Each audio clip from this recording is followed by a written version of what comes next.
Welcome to Despite Popular Belief, where we discuss Reformed biblical theology in a culture full of opinions and agendas. I'm Stephen Lauterbach, and today is episode 73, Valentine's Day Sex Lotteries and Useless Trivia.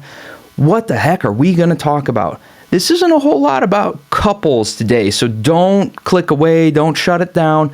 We're talking about the church history of Valentine's Day, some useless trivia, and then I'm actually going to show you a couple of really hilarious Valentines at the end of the episode. So stick around for that. Let's launch this thing.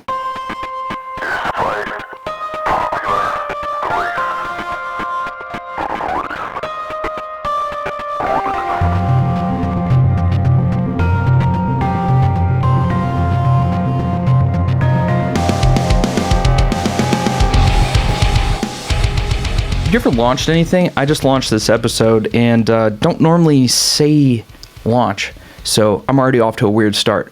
Wait a second, were you checking my shirt out?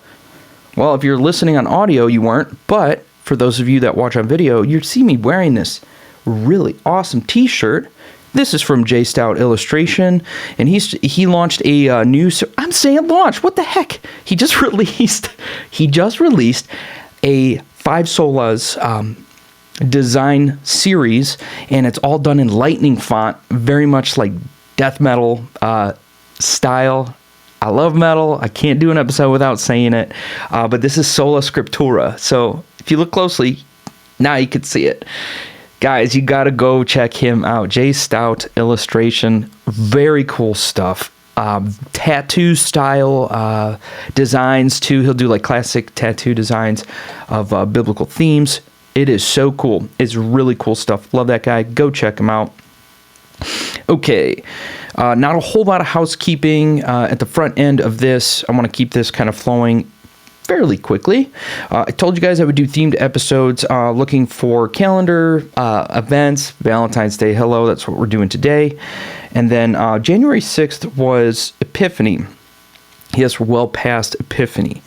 But I grew up in the Lutheran Church, and they follow, this church calendar at least, follows the following 9 weeks after January 6th. They still consider that to be Epiphany, and that includes the baptism of Jesus by John the Baptist and the Transfiguration. So I'm going to do my best to fit that in before the end of those handful of weeks so that we still fit in the time frame, because church history is very important, and yeah, I think we just need a little more of that on the show.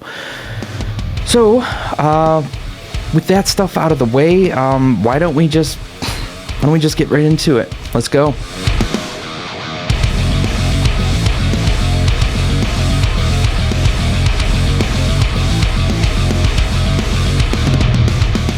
Okay, and we're going to start this out with some listener feedback. Hey, you. I posted a survey on social media, so if you guys are ever wondering when I release these survey results, it's like, where the heck was that survey? It's on social media, so if you check in on there and submit your answers, you could be a part of this. It's really fun to have that engagement with the custom text fields where I'm asking you what you guys, we'll have one of those questions coming up about your Valentine's Day traditions. Anyways, the first one was, do you dread Valentine's Day? You guys are very optimistic. You said 81%. No, you don't dread it. That's good. I personally don't dread it myself either. Even in grade school, it was fun to just trade those really cheap folding cards that are stuck together with a sticker. Maybe there's a sucker stuck in there. I mean, who doesn't like that? What kind of Valentines did you always hand out? There are a lot of SpongeBob ones and like superhero ones. I always did the Batman ones. That's me. Batman's cooler than SpongeBob. Come at me. Okay, next one. Do you like candy hearts?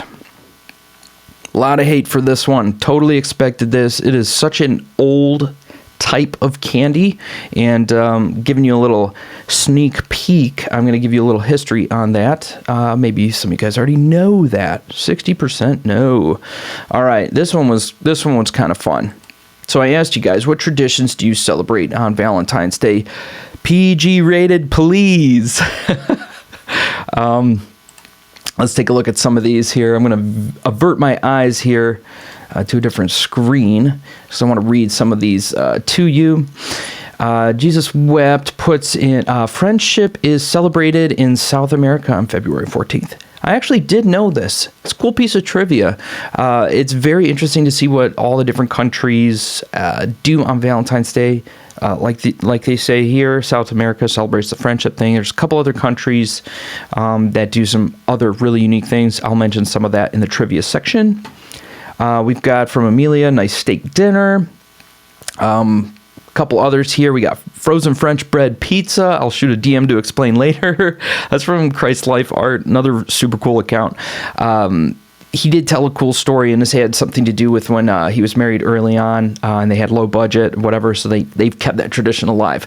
I like that a lot, because Sarah and myself used to do something very similar to that. We did like the heart-shaped pizza from Papa John's, or as I like to call Papa Jonas, but that is owned by Shaquille O'Neal because Papa John's is naughty. All right. What do we got here? Used to love anticipation of giving and getting Valentines in school. We've got Chinese buffet, pizza. What else do we have? All right, this one cracked me up. Brian Will, 1689. He says, well, I do have 2 kids. Technically, that's PG because what is he talking about? No, seriously, could somebody explain that to me? I'm just kidding.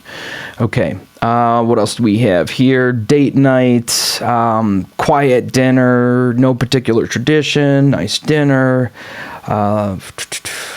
Lucky enough to have half off chocolate the next day. People, if you work at retail, you know what I'm talking about. What else do we have? Olive Garden takeout. I'm into that. I like that. And then we have being alone with a laugh face. It's all right to be alone on Valentine's Day. And I try to make this episode kind of inclusive to anybody who's single out there, that this is not really even necessarily about being a couple. I just wanted to cover history and a couple other funny things, keep it lighthearted. And then the final question was chocolate or flowers. Now, I didn't specify whether people wanted to give or receive them, but does it matter? 77% said chocolate, and I agree with you because candy is awesome. Candy's great. I love it. Okay, now, I like this section. Useless trivia. That could never save your life. It's working! Okay, definitely going to have to read part of the script for this one because there's some dates and some weird names on here, but cool stuff. 1847, Boston pharmacist Oliver Chase invented a machine that simplified the lozenge production process, resulting in the first candy-making machine. But this is not its original intent. It was only after the fact that he identified an opportunity to revolutionize the candy business because his machine could pump out a ton of candy. So Chase shifted his focus to candy production and became Necco wafers. That's Necco, that real chalky tablet-looking candy, Necco wafers. All right, I'm going to get some hate for this. I actually like the way those taste. They're kind of good. And they don't hurt your teeth when you chomp down on them. I really like is it chocolate or root beer? I think it's a chocolate one. Dude, the chocolate one's the best one. Comes in that wax paper. Criticize me. Okay. It wasn't until 15 years after the creation of Necco wafers that Daniel Chase's brother, Oliver Chase, developed a way to press words onto the candy, and that was with a felt roller pad and vegetable food coloring. So if you're allergic to vegetable oil or food coloring, everybody's allergic to red 40. It's toxic. Anyways, I digress. It wasn't until 1902 that the conversational candies officially became heart-shaped. That is your heart candies. So the Necco wafers and the heart candies are actually the same thing, but the wafers are just thinner, so the mouthfeel is quite different. All right. Now, have you guys... This is a ton of useless trivia, okay? Are you guys taking notes? Have you ever heard of the phrase, wearing your heart on your sleeve? If anybody grew up listening to emo music, I kind of did, oops. In the Middle Ages, young men And yes, I said Middle Ages. Young men and women would wear names pinned to their sleeve for 1 week so that everyone would know their supposed true feelings. And this is where the phrase, wearing your heart on your sleeve, came from. That's kind of interesting. Also from the Middle Ages, which this is all so fascinating. The X's and O's from, kisses and hugs, which you'd put at the end of a letter. Hug, hug, kiss, kiss, hug, hug, big kiss, little hug, kiss, kiss, little kiss. Particularly a Valentine. The X from the X's and O's comes from the Middle Ages. For those who could not read or write, it was an adequate way to sign on the line. And maybe you've seen on contracts, they have a line at the bottom of the page with an X next to it, and they say, sign next to the X. This is also where that originated in the Middle Ages. Symbolizes kissing. Oh, I didn't catch this part before.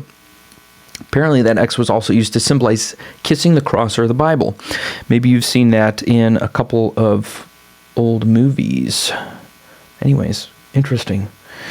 Okay, talked about other countries. Here is Japan. So, apparently on Valentine's Day in Japan, women do most of the gift giving on Valentine's Day. Guys, take a break. Ladies, bring the gifts. Sounds kind of nice. Sounds fun. And then in the Philippines, this one is super cool. I'll end it on this one. Valentine's Day is a common day to get married, so hundreds of couples get together at the same exact time they say, I do, during their vows to be married. So you have hundreds of couples saying, I do at the same time, and it's a terrifyingly loud voice, but this is a massive tradition in the Philippines. I think that's so cool. And that concludes our useless trivia. Let me know if you ever use that in your life. Any of that useless trivia. Okay, now let's get into some church history.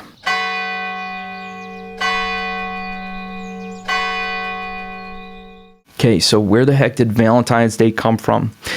Maybe you look this up once a year, just like everybody looks up St. Patrick on St. Patrick's Day, because you can't remember after you've read it, and 364 days go by, and you're like, I better brush up on this. I'm going to help you out today. And you can tell people at work. You can educate them. Okay, Roman festival. Lupercalia? I don't speak that language. So Lupercalia, I think is how you pronounce it. This was a celebration honoring the goddess of women, Juno, festival which celebrated the coming of spring, and it also celebrated sex parties, gifting off women to men through lottery. So Rome was known for a lot of orgies, and it does appear to be the case that this celebration of Lupercalia is the same. So how does that play into Valentine's Day? Well, February 14th falls into that, but there's a little bit more to this. Pope Gelasius I, which is end of the 5th century, forbid the celebration of Lupercalia finally, and some believe he replaced it with St. Valentine's Day. The event was Christianized, where the lottery was not used to pair up people for sex, but was used to distribute patron saints for the year. So you draw a name out of the jar. That's my patron saint for the year.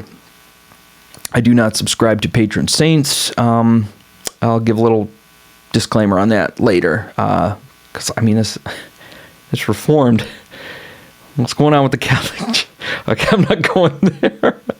Okay, but Valentine's Day, as we know it today, and how we usually celebrate it as a day of romance until about the 14th century. It did not come to be celebrated until the 14th century, that is. It took place in Paris, actually, on February 14th, the year 1400, which is when King Charles of France established La Cour Amoureuse. Guys, I don't speak other languages. I don't know what that means. But it meant the High Court of Love. So that was the celebration. That's what they named it. The court was run by women exclusively, and it was used to deal with marriage contracts, divorces, infidelity, and domestic violence. That's interesting. That's really cool. So the Valentine's Day we celebrate today is based off of that event in Paris, February 14th the year 1400. So who would have thunk? But let's circle back a little bit, Jen Psaki style. Who is Saint Valentine? Because after all this, well, I guess you could call it a holiday. This is named after Saint Valentine. Let me give the disclaimer now. Don't believe in patron saints. I don't think you should pray to the dead. I've seen so many Instagram reels lately where Catholics are defending the fact that they don't technically pray to dead people. That's going around a lot right now. That's one of the most alarming things about saints. The saints claiming to do particular miracles, that doesn't even necessarily spook me out as much as you praying to dead people when Scripture clearly says no one comes to the Father except through me. Jesus is saying that, and what he's meaning is don't pray to anyone else. You pray to me, he takes it to the Father. That is our stance on that. And then the Pope thing, that's out the door for me. Okay, we can give more on that later, but anyways, it's part of the history of what's going on today. So, anyways, the Catholic Church recognizes at least 3 different saints named Valentine or Valentinus. There is one particular figure of those 3 whose stories are most often told, and the man is celebrated as more of a legend. And once you hear the story, you'll kind of understand why. So, one iteration of the story is he was a Catholic priest and physician during the rule of Emperor Claudius II from 268 AD to 270 AD. Christian persecution landed him in prison. The jailer's daughter was blind. Legend says that St. Valentine restored her sight and left her a letter that was signed, Your Valentine. Some legends say that he left a flower behind before his execution, and the flower restored her sight. So some refer to these as the first Valentine cards or flowers. And then there's another version of the story. Legendary man, again, he's a priest.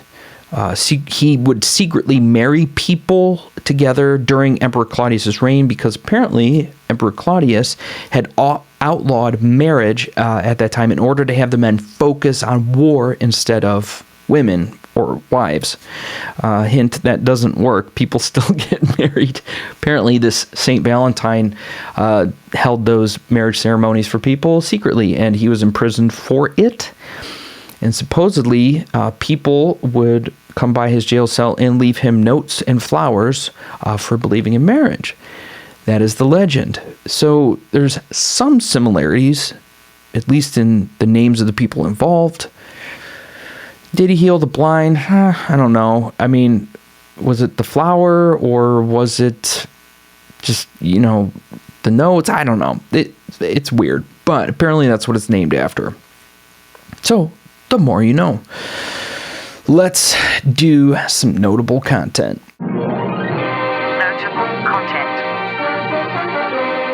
Okay, and this is where I wanted to show you some of my favorite Valentines that I have seen on the internet. Forgive me if you've already seen a lot of these before. I have 3 categories. First one are the Puritan Valentines. If you guys are deep into the internet, you've probably seen some of these, but these 2 particular ones I have not seen before. Maybe they're new. Maybe you've seen them before, but this one kills me. I thought to write you a love poem. For that thought, I have beaten myself with a rough branch each night hence.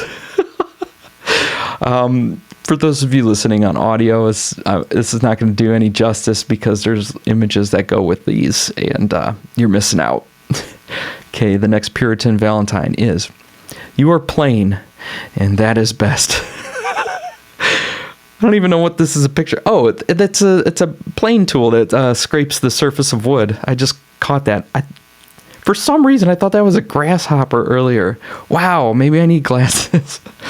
Okay, let's go to the second category. These are Solomon Valentines. That's King Solomon to you. Okay, sorry, I gotta read behind the stand here. Thy temples are like a piece of pomegranate stuck within thy locks. think that's funny, having food stuck in your hair. And I love you, babe. Cracks me up. All right, next one, another King Solomon one. Thy nose is as the tower of Lebanon, which looketh forward, man, I can't speak like him. Looketh toward Damascus. Wow, I butchered that. And now it's not funny. Okay, I'm going to read it real quick this time. Thy nose is as the tower of Lebanon, which looketh toward Damascus. Okay, I choked that one out. Goodness. Talk about ruining a punchline. Okay, and then the final one. These are Reformed Valentines, and these are my favorite ones, besides the stick beating one that was at the beginning. Maybe I should have ended with that one. Okay, this one is Martin Luther. He said, I've got way more than 95 reasons why you're my Valentine. That's some smooth talking right there. I like that. And the last one, this is from Calvin. I would say you're my destiny, but we both know you're my predestiny. That one's awesome. I love that one. That one's super good. All right. And we're going to get to our final segment. Yes, it's a little bit short and sweet, but I do want to cover just a little bit of news.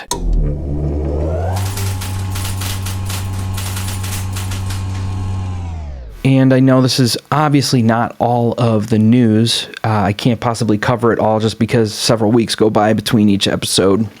I try to put these out every 2 weeks. I'm going to try to be a little bit better about that.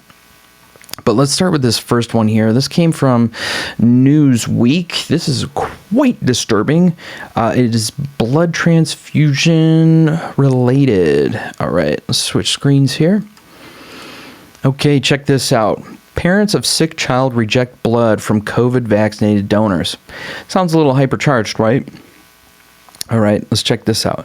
Parents of a young boy in need of a blood transfusion are fighting a legal battle to prevent doctors from giving him blood from vaccinated people.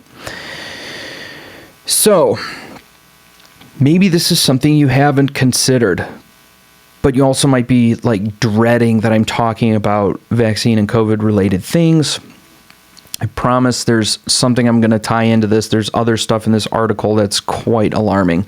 But anyways, if you have kids, maybe that is scary to you because the vaccine, there's plenty of information that shows that causes potential harm to children. So if you need a blood transfusion, this particular hospital is arguing that they must give a transfusion and that they have a blood match for him, but it has a little bit of vaccine in it. All right, this is the part that was most alarming to me. This is right at the bottom. I'm going to scroll up because there's some kind of stupid, ridiculous ads at the bottom. All right.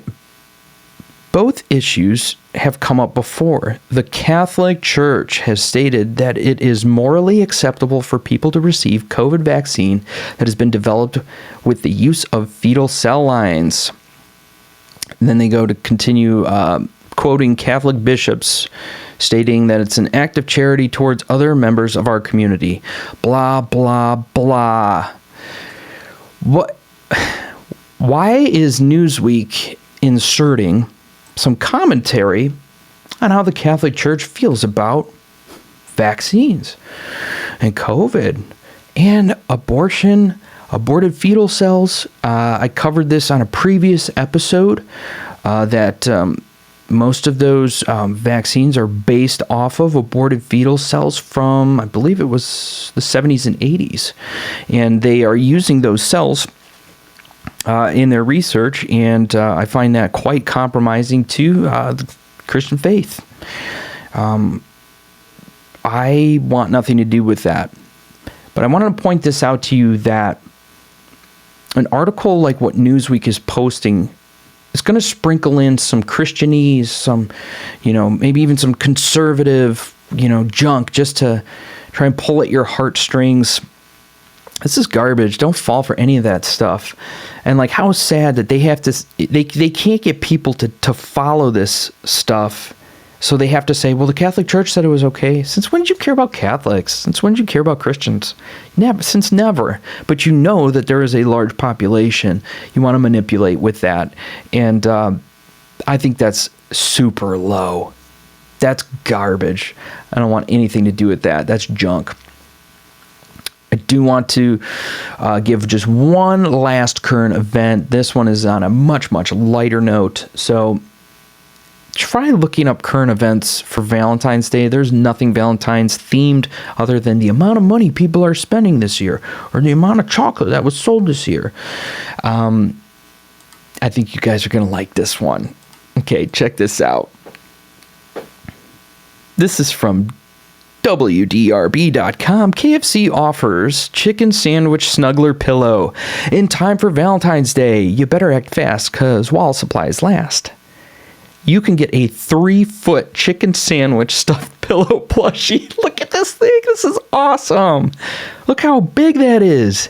And here's a clip of a guy hugging one. It's a 3-foot chicken sandwich pillow. That thing is so cool. And it only costs about $100 on pillowpets.com. So if you want to grab one for yourself, head over there while supplies last and give it to your Valentine, because more than likely they love chicken sandwiches. I sure know I do. Okay, that's really the extent of Valentine's information that I've got for you. I do want to close on a thank you to our patron supporters on Patreon. That is our base ministry support. If you'd like to support this ministry, or if you like bonus content, I'm doing bonus episodes, audio and video, full-length episodes that are exclusive to that group. It's just $5 a month. Again, that support goes to just the wear and tear on the studio, and it helps pay for the fees for the websites and the streaming fees, all that stuff. Totally transparent about where all the funding goes. Bought this camera for the ministry through that. So thank you guys so much. I'm just going to list those names off really quick before we close this. Huge thank you to Matt Turner, Flesh Kill Apparel, Amelia Kotowski, Travis Flores, John Eldon Davis, Joshua Burns, Lydia Garrick. Her last name changed. That's Lydia Boker. I know better. Dustin Johnson, Camille Gorjank, Casey Gallenberger, Dan and Leah Tortorici, Jason Sims, and Rebecca Marnie. Guys, thank you so much for your support. And again, you can find that support link at patreon.com/despite popular belief. And if you guys love sick shirts, if you like designs that are totally reformed, just kidding.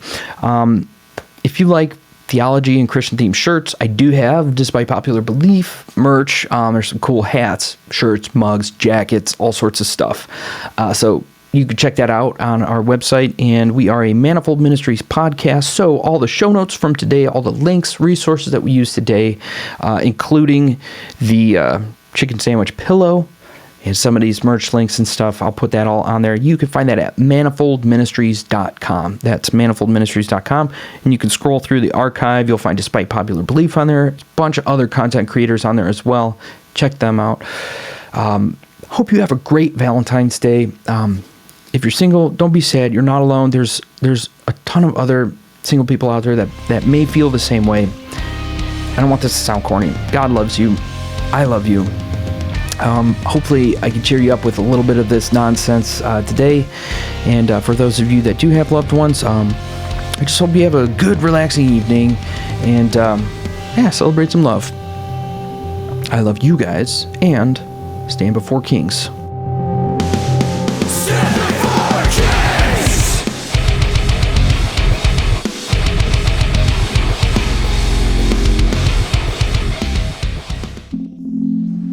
This has been a Manifold Ministries podcast. For more content, visit us at manifoldministries.com.